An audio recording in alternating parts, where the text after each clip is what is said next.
है।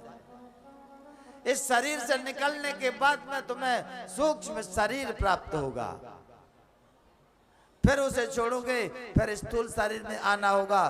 तो स्थूल शरीर, सृष्टि का चक्र जानते हो कैसा चलता है, कैसे मिलता है मनुष्य शरीर, मालूम है? नहीं मालूम, बताऊं?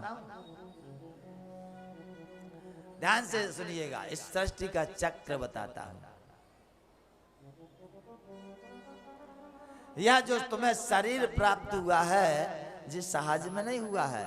शास्त्रों में जो कहा, बड़े भाग्य मानुष तन पावा, सहज में नहीं हुआ है।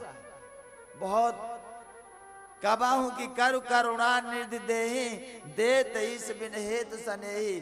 कभी जब तुम बार बार जन्म लेकर के जब प्रताड़ित होते हैं, तो भगवान को दया आ जाती है, तो मनुष्य का शरीर दे देता है, या तुम्हारे पूर्व जन्म के ऐसे पुण्यों का उदय होता है, तो यह शरीर मिलता है।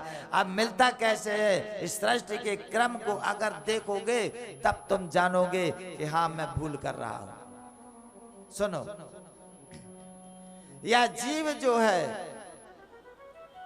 बरसात के जल के द्वारा पृथ्वी पर गिरता है। क्या होता है?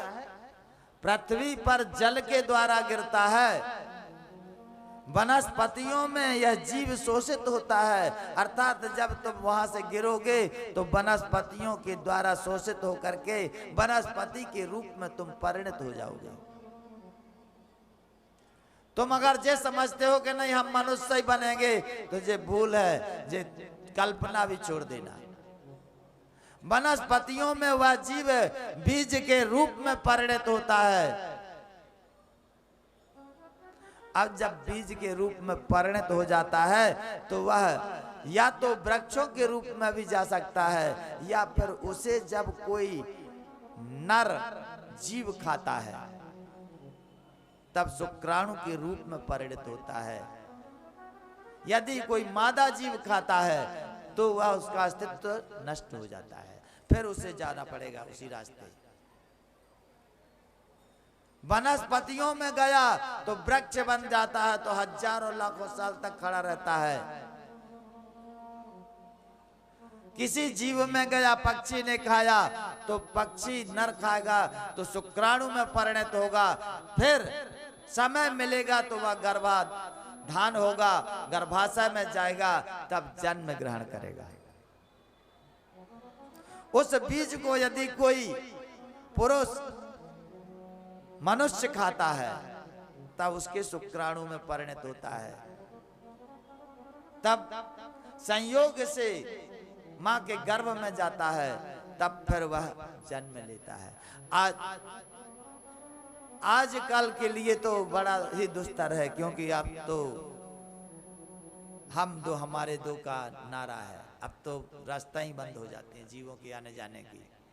कहने का तात्पर्य कि अगर यह मनुष्य तन आपको मिल गया है, तो इसका उपयोग अवश्य करें, दुरुपयोग में ना जाए। भगवान का भजन ही इसका उपयोग है, और भगवान का भजन करके मोक्ष को प्राप्त करना, मोक्ष का साधन जुटाना ही इसका उद्देश्य है।